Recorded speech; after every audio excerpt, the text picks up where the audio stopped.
You are welcome to back my YouTube channel JSP Advice 365. आं दिनै JSP Advice 365 चेनेलाव मोनसे गोदान कन्टेन्ट लानानै फैदों। बे कन्टेन्टआव आं भारतनि मुंदांखा सानिक पण्डितनि मोनदाइन बोसोनथिनि सायाव बेस खालामनानै सावरायनो नाजानाय जादों। मिजिंथियो नोंथांमोना बे भारतनि मुंदांखा सानिक पण्डितनि मोनदाइनथि बोसोनथिनि जोहै गावनि जिउआव ओरैबादि मोनथिनो गोनां खोथाफोरखौ नोंथाङा मिथिनो हागोन। नोंथाङा भिडिअखौ स्किप खालामना नायनो नाङा। स्किप खालामना नायोब्ला नोंथाङा गासै सानिक पण्डितनि बे मोनदाइनथि बोसोनथिखौ नोंथाङा मिथिनो खाबु मोननाय नङा। जिउआव नोंथाङा बे मोनदाइनथि सानिक पण्डितनि बोसोनथिफोरखौ लानानै जुदि खामानि मावोब्ला नों जिखि खामानियावनो आगान होआथों मानो नों साक्सेसफुल जागोन। जुदि नोंथाङा बे सानिक पण्डितनि बोसोनथिफोरखौ नोंनि जिउआव फोनांनो एबा नोंनि जिउनि लामायाव बेखौ गोसो मोदोम जिउ होनानै बेखौ जुदि बाहायोब्ला नोंथांनि जिउआव बे सानिक पण्डितनि मोनदाइनथि बोसोनथिया नोंथांनि जिउआव मोनसे गेदेर देरहासारनाय लाबोना होफैगोन। आरो नोंथाङा बे सानिक पण्डितनि बे मोनदाइनथि बोसोनथिखौ नोंथाङा जुदि लानो हायाबा नोंथाङा जिउआव अरायसम फैलारिखौनो नोंथाङा गोबाना लाबाय थानो नांगोन।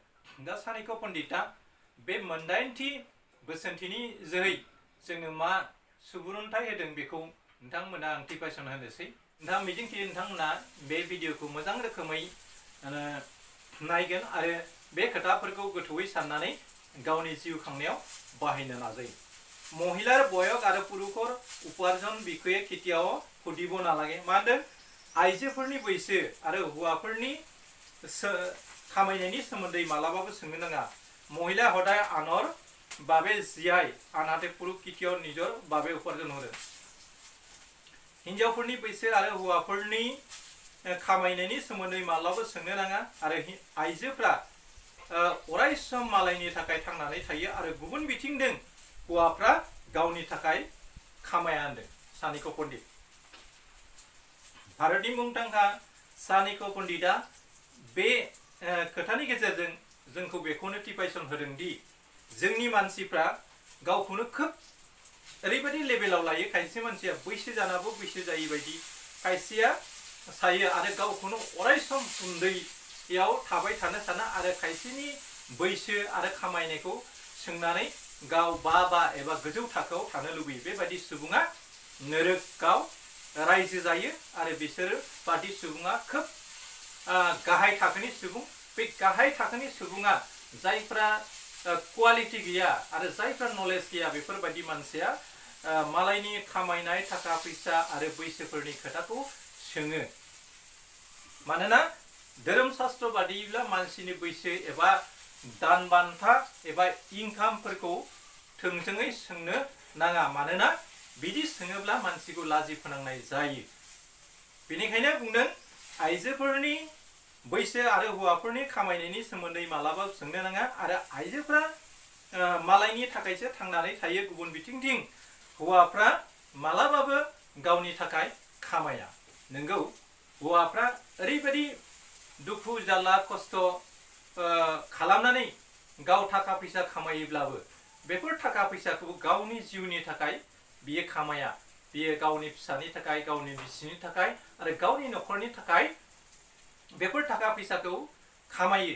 आरो जों समाजाव ओरैबायदि हौवाफोर नुनो मोनो हाजासे थाखा फैसा सानफ्रोमबो दिन हाजिरा मावनानै साख्रि बाख्रि मावनानै बियो लंपेन्ट जरासेजों बा लंपेन्ट गांसेजोंनो बे जियागौमानि गानबाय थानानै गावनि बिसि फिसा गथ' गथायनो गोदान गोदान गस्ला आरो नांनाय सेबां मुवा बेसादखौ होबाय थानायखौ जों नुनो मोनो। नाथाय जोंनि खायसे बिसि फिसाफ्रा बे बिफाया माबोरै थाखा फैसाखौ खामायदों आरो बिफाया बे गोजाम जिकेटजों गोजाम कटखौ गाननानै लंपेन्ट गानसेखौनो लानानै सानफ्रोमबो अरायसम बेखौनो सना हिराफोर बादि बाहायनानै सक बाजाराव थाङो गानै जोमै आरो बेखौनो मोजां साखोन सिखोनै बाहायो। दा बेफोरखौ नोजोर होनानै नायोब्ला जों नुनो मोनो फ्राय हौवा माहारिया गावनि दुखु खस्थ'खौ गोरबो बिखायाव फिसिनानै अरायसम दोनो आरो बिसोर मालाबाबो गावनि आंखाल एबा गावहादि माबा मोनसे सर्टेज जादों एबा दुखु दाहा सहायदों बेखौ गावनि बिसि फिसानि सिगाङाव फोरमाया। आरो बिसोरो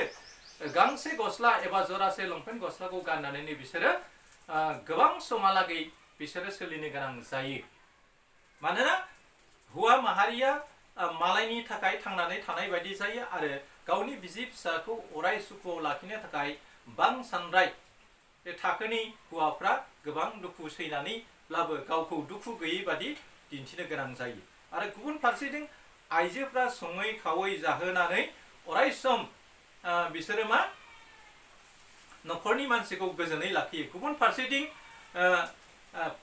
आइजोफ्रा बिमा माहारियाफ्राबो गुबुननि थाखाय मानो थांनानै थायो? बिसोरो गावनि गथ'नो गावनि बिमा बिफा बिहाव बिखुनजोनो सङै खावै जाहोयो आरो बिसोरो माब्लाबाबो फिसायनिफ्राय एबा न'खरनिफ्राय दान बान्था लाया।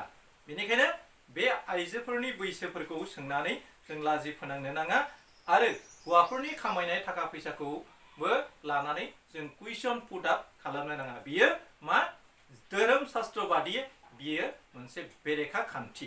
बेनिखायनो हिनजावफोरनि बैसो आरो हौवाफोरनि खामायनायखौ माब्लाबो सोंनो नाङा। आइजोफ्रा अराय मालायनि थाखाय थांनानै थायो आरो गुबुन फारसेथिं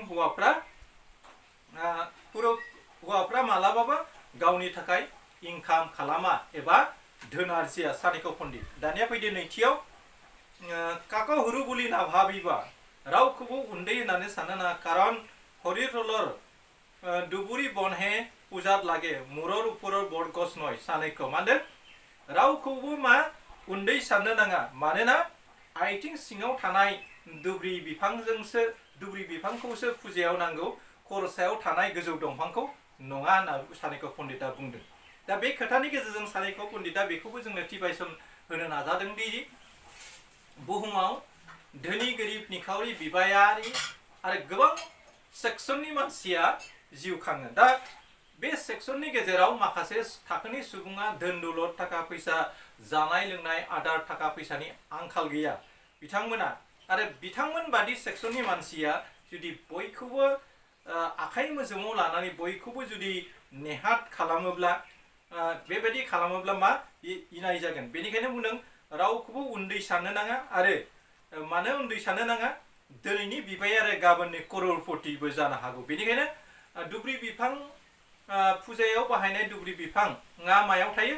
जोंनि आथिंनि आफाथालायाव आफाखिफोरजों जों गाजायो आरो बे दुब्रि बिफांखौसो फुजायाव बाहायनाय जायो। खरसायाव थानाय गोजौ दंफांखौ जों मालाबाबो बाहाया होननानै सानिको पण्डितआ बुंदों। बेनिखायनो रावखौबो उन्दै गेदेर साननो नाङा। जों आनान गसाइनि मेगनाव बा सोरजिनायाव जों मानसि महरै बयबो एखे लेभेलैनो सोरजिजादों।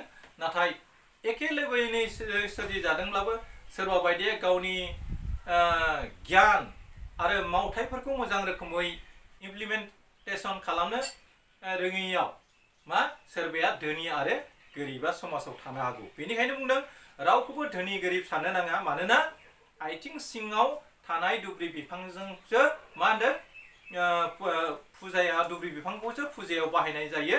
नोंथांनि खरसायाव बा जोंनि खरसायाव थानाय गोजौ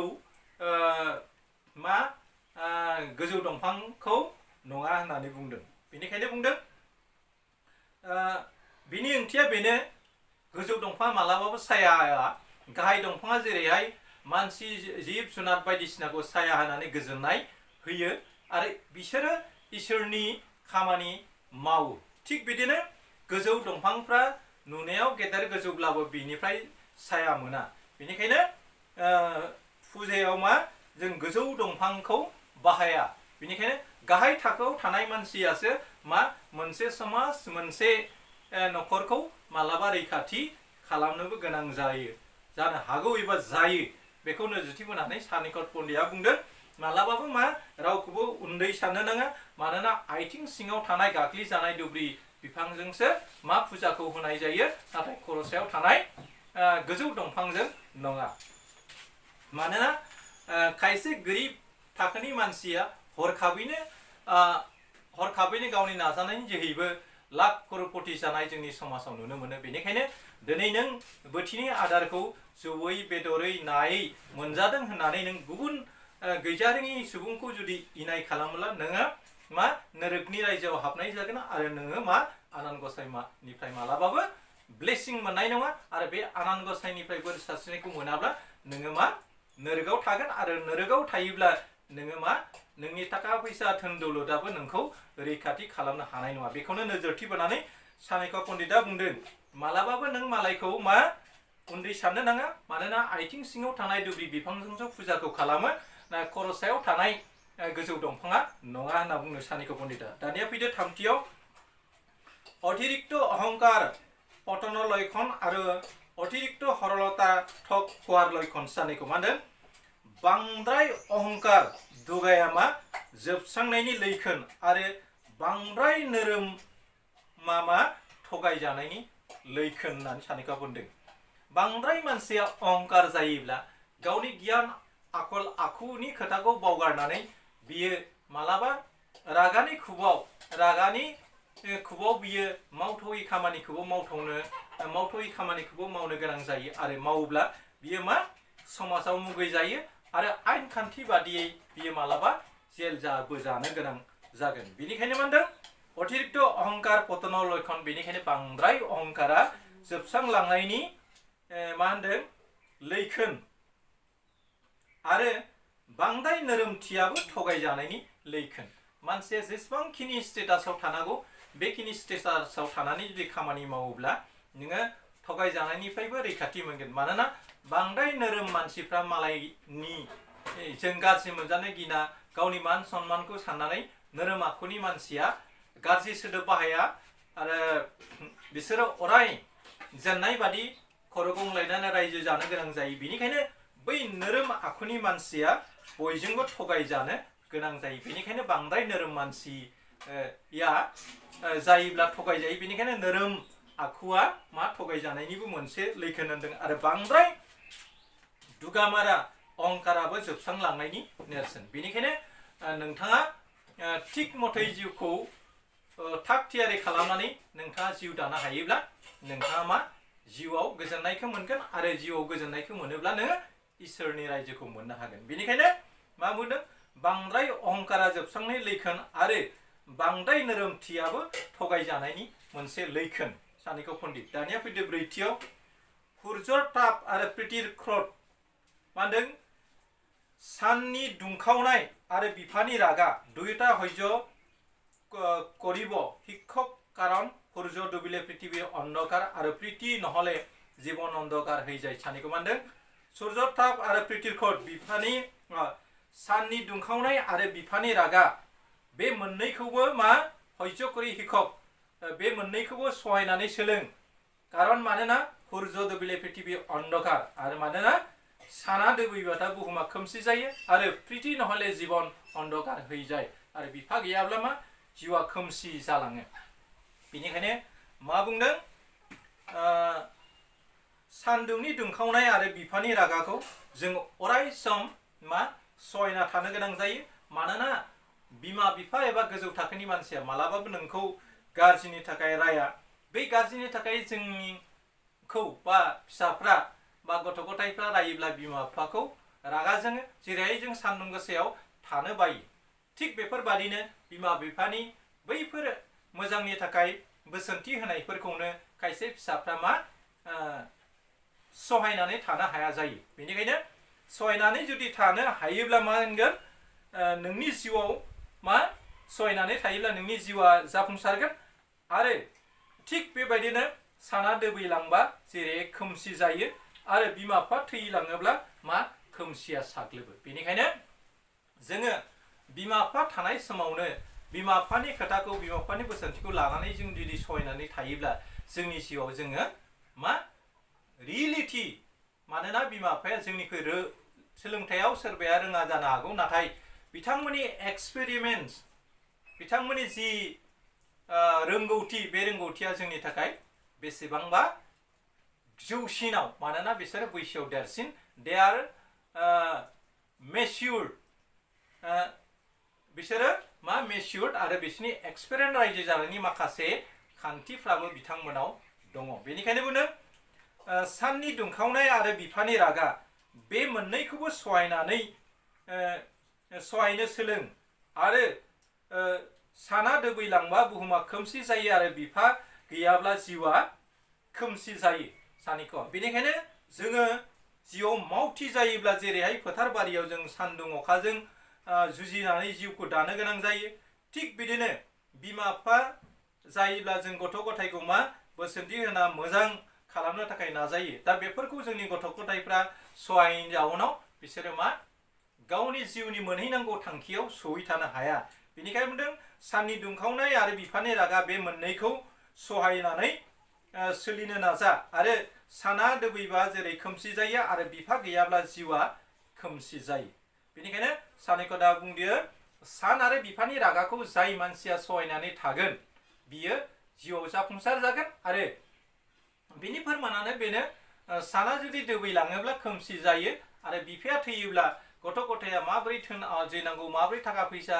आरजिनांगौ आरो मानसिफोरजों माबोरै मिसुअल आन्डारस्टेन्डिंनि गेजेरजों लालाय होलाय गिभ एन्ड टेक खालामनांगौ बेफोरखौ खायसे सोलोंनानै लानो हास्लाबा जायो बेनि जाउनाव मा बिमा बिफा थैयोब्ला एबा बिफा थैयोब्ला गंसे न'खरा थेर बेथेर जानायखौबो जोंनि समाजाव गोबां जों नुनो मोनो बेनिखायनो बे सानिका पण्डितनि बोसोनथिखौ लानानै नोंथाङा जिउआव बाहायनो नाजायोब्ला नोंथाङा जाफुंसार जानो हागोन दानिया फैदो बाथियाव माटित परा सेनि पिपराये हे उठाब पारे हाथी नोवारे हुरु बुली खाक उपलुङा नकरिब केতিয়াबा हुरु मानुहे बहु डाঙर काम करिब पारे सानिक्य मा होनदों माटित परा सेनि पिपराये हे उठाब पारे हाथी नोवारे हुरु बुली खाक उपलुङा नकरिब केতিয়াबा हुरु मानुहे बहु डाঙर काम करिब पारे सानिक्य मा होनदों हायाव गोग्लैनाय सिनिखौ मोस्रोमफोरासो बोखांनो हायो नाथाय मैदेरा हाया हुरु बुली खाखौ उपलुङा नखरबा आरो उन्दै होनानै रावखौबो मा मुं सुनो नाङा मिनिनो नाङा केতিয়াबा हुरु माने बहु डाঙर काम करिब पारे आरो मालाबा फिसा मानसियाबो गेदेर खामानि मावनानै होयो दा बेनि डिफिनिसनखौ जों समाजाव गोबां नुनो मोनो खायसेया ओरैबायदि लेभेल थाखा फैसा धोन दौलत MA BA लेक्चारार प्रफेसार जाबा गावखौनो इसोरनि सारियाव थाबाय आं बेबायदि साननानै खायसे बेबहार खालामो आरो जेब्ला बियो खैफोद जायो अब्ला रावखौबो मोनना जायो जायनि जाउनाव खायसे उन्दै थाखोनि मानसिया बियो बबेबा हाखराव बाइकजों गोलैना थायोब्ला बबेबा जुदि खैफोद जायोब्ला बै फिसा फिसा थाखोनि मानसियासो मा गेदेर मानसिखौ रैखाथि खालामो बेबायदिनो जों सिंह आरो एन्जरनि सल'खौ फरायोब्ला जों नुनो मोनो मोनसे समाव सिंहआ एन्जरखौ अरथारनानै जानो नागिरदोंमोन अब्ला बुंदोंमोन एन्जरा महाराजा मालाबा खैफोद समाव आं नोंथांखौ गेदेर खैफोदनिफ्राय बासायगोन अन्नानै आंखौ दा सिथार आंखौ दा जा होननानै बुंनाय जों सल'बाथायाव फरायनो मोनबोदों दा बेनिखायनो जों मालाबाबो गावखौ गेदेर होननानै सानबाय थानाया बे बिराद गोरोन्थि बेनिखायनो मा बुंदों सानिका पण्डिता बुंदों हायाव गोलैनाय सिनि एबा जिखि जाया फिसा मुवाखौनो बुंदों आरो बियो सिनिजों रुजुदों माटित परा सिनि पिपराये उठाब पारे हाथी नोवारे हायाव गोग्लैनाय सिनिखौ मोस्रोमफ्रासो दैखोनो हायो एबा दैखांनो हायो नाथाय मैदेरा हाया हुरु बुली खाखौ उपलुङा नखरबा आरो उन्दै होननानै रावखौबो मुं सुनो नाङा रायखुमानो नाङा केতিয়াबा हुरु मानुहे बहु डाঙर काम करिब पारे माब्लाबा फिसा मानसियासो गेदेर खामानि मावनो हायो होनना सानिका पण्डिता बुंदों बेनिखायनो मैदेरा हायाव गोग्लैनाय सिनिखौ सुन्दायजों बोखांनो हाया बेबायदिनो नाथाय मा फिसा मोस्रोमानो मा सिनिखौ मा दैखांनो हायो बेनिखायनो रावखौबो उन्दै गेदेर साननो नाङा मालाबा उन्दै मानसियाबो गेदेर खामानि मावनानै होनो हायो बेनिखायनो हिन्दीयाव मोनसे खोथाखौ बुंनाय जों खोनायो हम किसी से कम नहीं है जों मा रावनिबो उन्दै नङा बयबो समान आबादारिनि बिथिङाव गेदेर फोरोंगिरिनि बिथिङाव गेदेर आबादारि आबादाव मावना जाग्राया मावनाय बिथिङाव गाव गावनि खामानियाव बयबो गेदेर नाथाय जों रावबो उन्दै आरो गेदेर नङा बयबो समान मानोना आनान गसाइया बयनोबो सेम अंग गासै अंग आरो साननो हानाय गोहो शक्तिखौ हरजोबदों जानो हागौ सोरबाया लेंग्रा लेंग्रि दा बेनिखायनो बुंदों हायाव गोलैनाय सिनिखौ मोस्रोमासो दैखोनो हायो नाथाय मैदेरा हाया रावखौबो उन्दै होननानै मुगैनो नाङा माब्लाबा फिसा मानसियासो उन्दै मानसियासो गेदेर खामानिखौ मावनो हायो सानिको पण्डित दानिया फैदो दथियाव अयनाय बिरोधी मात मातिबोले भय नकरिब इनायनि हेंथायै खोथा बुंनो थाखाय मालाबाबो गिनो नाङा मनत राखिबा गोसोआव लाखि इतिहासत अकल बिप्लबी बरर नामहे लिखा थाके हरि सेलेका बरर নহয় सानिको मानदो इनायनि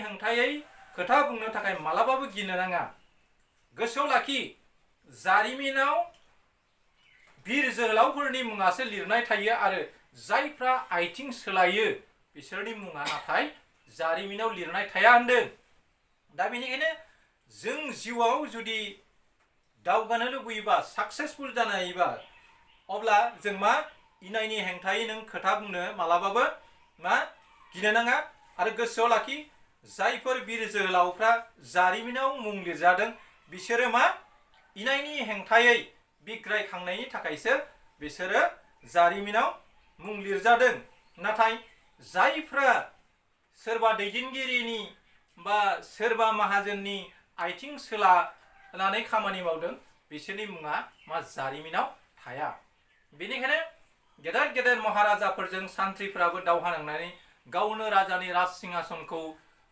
सेनानै लानायखौबो जों जारिमिनाव नुनो मोनो बेनिखायनो जों मा होनदों इनायनि हेंथायै मालाबाबो खोथा बुंनो थाखाय जोङो गिनो नाङा लाजिनो नाङा जुदि इनाय आरो गोसोआव लाखि जायफोर बीर जोहोलावफ्रा जारिमिनाव मुं लिरजादों बिसोरो मा बिग्रायखांनायनि थाखायसो गावसिनि मुंखौ जारिमिनाव जायगा होलांदों आरो जायफ्रा मालायनि आइथिंखौ खुलुमथाबदों बा आइथिं सोलाग्रा थाखोनि सुबुङा मालाबाबो जारिमिनाव जायगा थाया जानो हागौ बिथांमोना थाखा फैसा धोन दौलत आरजिनो हागोन नाथाय बिथांमोननि मुङा अराय गोजोरै जारिमिनाव खाम्फायाव लिरजानाय थाया बेनिखायनो बुंदों इनायनि हेंथायै नों मालाबाबो खोथा बुंनो थाखाय गिनो नाङा आरो गोसोआव लाखि जारिमिनाव खालि बीर जोहोलावफोरनि मुङाल' लिरनाय दङ आरो जायफ्रा आइथिंखौ सोलादों बिसोरो जारिमिनाव मुं लिरजायाखै होननानै सारिको पण्डितआ बुंदों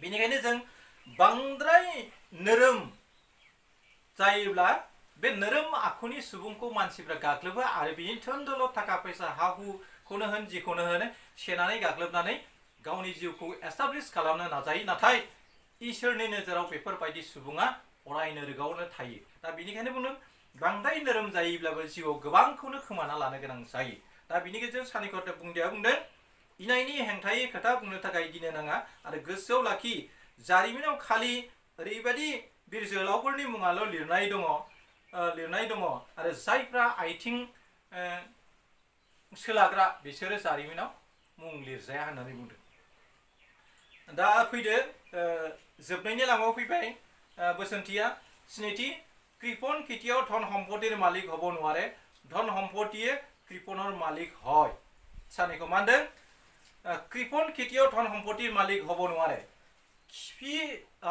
खिबु सेरतेफ्रा बा खिरफिनिफ्रा खिबु सेरतेफ्रा मालाबाबो धोन दौलतनि मालिक जानो हाया धन सम्पत्तिये कृपনৰ मालिक হয় आरो धोन सम्पत्तियासो बै खिबु सेरतेफोरनि मालिक जायो बै खिबु सेरते कृपन आखुनि मानसिया थानो हागौ थाखा फैसा धोन दौलत नाथाय बिसोरो मालाबाबो थाखा फैसा धोन दौलतनि बिगोमा जानो हाया मानोना बिसोरो थाखा फैसाखौ बाहायनो रोङा दोनथुमनोल' रोंगौ बेनिखायनो दोहोन दौलतआसो बिसोरनि मालिक जायो धोनजोंसो फिन बाहायजाफिनो बेनिखायनो बुंदों कृपन खेतियाव धन सम्पत्तिर मालिक हब নোৱাৰে धन सम्पत्तिये कृपনৰ मालिक হয় सानिको मा होनदों खिबु सेरतेफ्रा थामहिनबा खिरफिनिफ्रा मालाबाबो धोन दौलतनि मालिक जानो हाया दोहोन दौलतआसो खिबु सेरतेफोरनि कृपनफोरनि मालिक जायो सानिको पण्डित बेयो खोब मिथिनो लागा खोथा बिनि गेजेरजों जों बेखौनो मिथियो मा होनदों खायसे मानसिया जिउआव गावनि जिउआव